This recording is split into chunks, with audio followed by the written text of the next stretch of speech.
नमस्कार दोस्तों, मेरा नाम है संदीप सिंह और आज हम बात करेंगे जो अभी मूवी आ रही है ना 26 फरवरी को, the girl on the train. इसी का जो इंग्लिश वर्जन है उसके बारे में।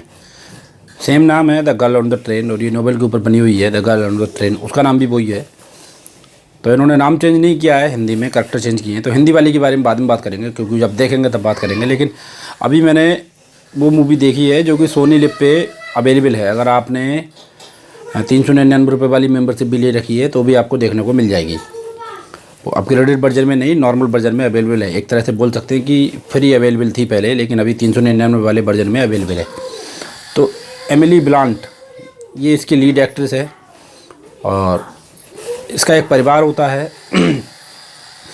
हाँ, इसको एक बीमारी होती है जो मतलब इसने कल क्या किया वो भूल जाती थी, मतलब ब्लैकआउट होती थी ये। तो वो बीमारी होती है, उसकी वजह से उसका परिवार टूट जाता है।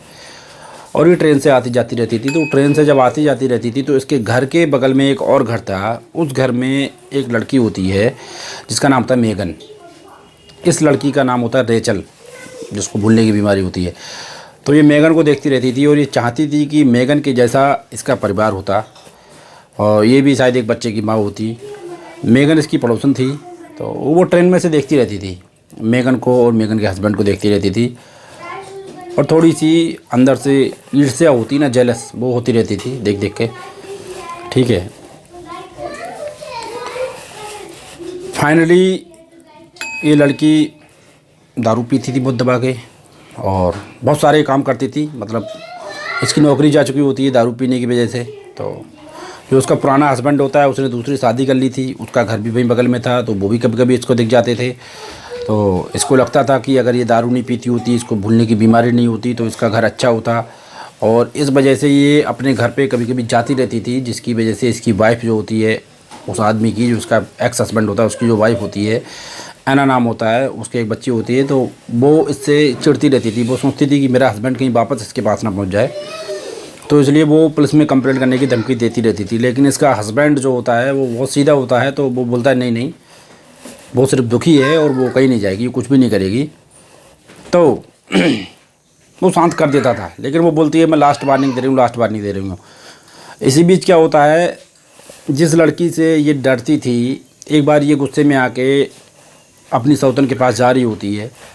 टनल में इसको एक लड़की मिलती है। तो जिस लड़की से ये जलती थी वो लड़की का मतलब गायब हो जाती, वो लड़की पता नहीं लगता कहाँ गई।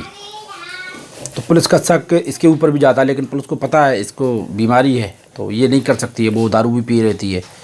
तो पुलिस का शक कई जगह पे जाता है। एक पुलिस वाली आती है बीच बीच में और इनका शक जाता रहता है बार बार। वहाँ पर बच्चों की आवाज़ आ रही होगी, उसके लिए डिस्टर्ब मत करना, सॉरी मत होना, डिस्टर्ब करना नहीं, मत होना। तो लेकिन इसको कुछ कुछ याद आता है। तो ये सोचती है कि मुझे याद क्यों नहीं आ रहा है, मुझे याद आना चाहिए और मुझे लगता है मुझे पता है किसने क्या किया है। तो याद करने की कोशिश करती है और इसी पर सारी कहानी बेस्ड है। वैसे तो उसमें क्लाइमेक्स है और वो 2016 की मूवी है, मैं क्लाइमेक्स दे सकता हूँ। तो ये मेगन के हस्बैंड के पास जाती है, क्योंकि इसको क्या होता है, मेगन एक दूसरे आदमी के साथ में दिखाई देती है ट्रेन के शीशे से, ट्रेन की विंडो से। तो यही बताने के लिए जाती है कि तुम्हारी बीवी का अफेयर चल रहा था किसी दूसरे आदमी से।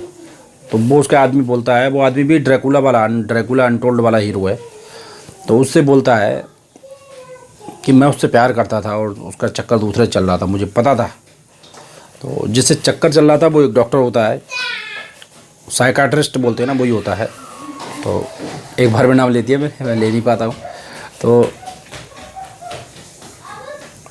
फिर पुलिस के पास में जाके कंप्लेंट करती है। पुलिस के तार भी उधर ही जाते हैं, पुलिस उससे भी इन्वेस्टिगेशन करती है, लेकिन वो भी बच जाता है और ये हस्बैंड भी बच जाता है। ये हस्बैंड जाके इसके घर जाता है और हस्बैंड को पता लग जाता है कि ये जो उसका एक्स हस्बैंड है टॉम, उसकी वाइफ है। तो ये बहुत क्रसता है, क्योंकि इसकी जो मेगन होती है वो टॉम के यहाँ पर नैनी का काम करती थी और उस वजह से भी उसको दिक्कत होती थी मेगन के हस्बैंड को। तो वो बोलता है तू टॉम की वाइफ है, टॉम से मेरी लड़ाई है और ऐसे ऐसे ऐसे। तो कब बताने वाली थी मुझे टॉम की वाइफ। तो इसको हड़का के आता है, धमका के आता है, थोड़ा सा हैरेस भी करके आता है। तो वो कंप्लेंट करने जाती है, लेकिन इसको कोई सीरियसली लेता नहीं था, क्योंकि ये बोलती रहती। तो उनको लगता था ये दारू पीती है, बोलती रहती है, मेंटल है। और बाद में क्या होता है, बाद में जब सारी गुत्थियाँ खुलती हैं, उलझी हुई गुत्थियाँ जब खुलती हैं तो मेगन वो रेचल ही सही निकलती है। मेगन के कातिल का भी पता लग जाता है, जो असली कातिल होता है उसको भी सज़ा मिल जाती है। ये सब बातें मैं क्लाइमेक्स नहीं रिवील करूँगा, इसमें स्पॉइल हो जाएगा अगली वाली जो मूवी आ रही है उसके लिए। अभी उस मूवी को देखते हैं कि क्या है उसमें क्या नहीं है, उसके बाद उसका भी रिव्यू देंगे। मैंने सोचा ये मूवी देखी है तो उसका रिव्यू देना चाहिए, अच्छी मूवी है। और अगर वैसी ही मूवी इन लोगों ने बनाई है, ट्रेलर देख के लग रहा है वैसी ही बनाई है, तो ये भी अच्छी हो सकती है।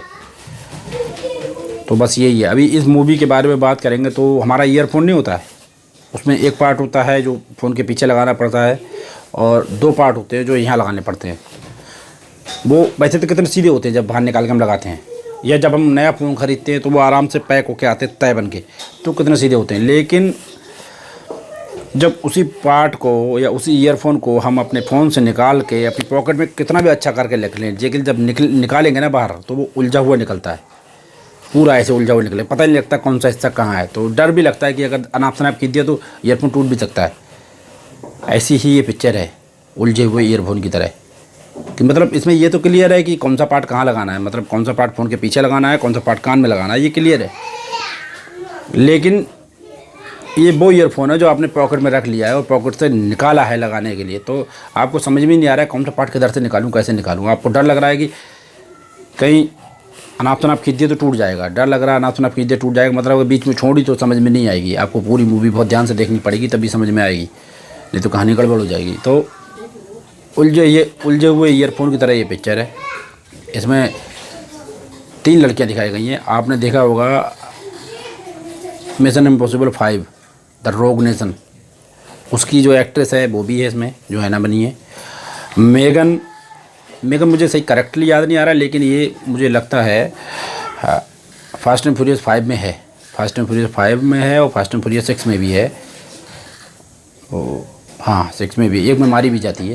तो ये लड़की वो है। इसकी एक मैंने और भी पुरानी मूवी देखी, एमिली ब्लांट की बहुत सारी मूवी देखी है, बहुत अच्छी एक्ट्रेस है। तो सभी ने अपना बहुत अच्छा काम किया है। ये दोनों लड़कियां जो एना और मेगन है बहुत ज़्यादा खूबसूरत लगी है मूवी के अंदर। बाकी आदमी 3 हैं, एक पुलिस वाली का करैक्टर है, ठीक है।